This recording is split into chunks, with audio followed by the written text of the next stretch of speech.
ஒரு நாள் வானத்தை பார்த்து லட்சக்குருவி அழுது கொண்டிருந்தது.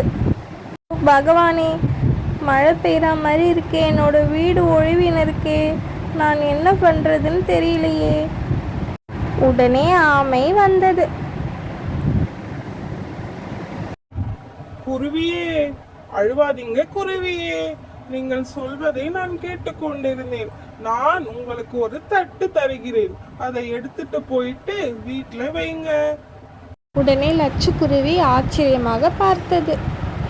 ஆமை எல்லாம் என்ன தட்டு இது? எதற்காக எனக்கு கொடுத்து இருக்கிறீங்க? எல்லாம் உங்களுடைய நலனுக்காக தான். நீங்க முதல்ல அழுவதை நிறுத்துங்க லட்சக்குருவியே, எடுத்துக்கின்னு வீட்டுக்கு போங்க, கவலைப்படாதீங்க. ரொம்ப நன்றி ஆமை அண்ணா, எனக்கு என்ன பண்றதுன்னே தெரியல. ஆமை கொடுத்த தட்டை தண்ணீர் விழுகும் ஓட்டையில் வைத்து அடைத்தது லட்சக்குருவி. மேகங்களிலிருந்து நிறைய மழை வந்தது. லட்சக்குருவி ஜன்னல் ஓரமாக நின்று பார்த்து கொண்டிருந்தன. தட்டை அடைத்த ஓட்டில் இருந்து ஒரு சொட்டு தண்ணீர் கூட உள்ளே வரவில்லை. பசங்களா, ஆமை அண்ணாக்கு தான் நன்றி சொல்லணும்.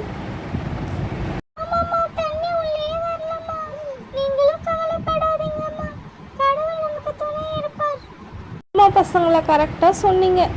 தட்டை வைத்த இடத்திலிருந்து ஒரு சொட்டு தண்ணீர் கூட உள்ளே வரவில்லை. லட்சக்குருவி சந்தோஷமாக இருந்தது.